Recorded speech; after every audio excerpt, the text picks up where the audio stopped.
தினம் தினம் உன்னை பார்க்கையில மனம் விட்டு பேச துடிக்கிறேன்.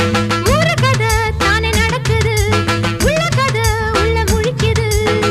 பார்க்க வரும் முன்னே துணிவர் இருக்கும், பக்கம் வந்த பின்னே வெட்கமது தடுக்கும். சிப்பிக்குள்ள முத்தம் போல நெஞ்சுக்குள்ள காதல மூடி மூடி வைப்பதும் ஏனோ. தொண்டக்குழி வரைக்கும் அலையின வார்த்தையும் வந்து வந்து திரும்புது ஏனோ. சொல்லாமத்தானே இந்த மனசு தவிக்குது.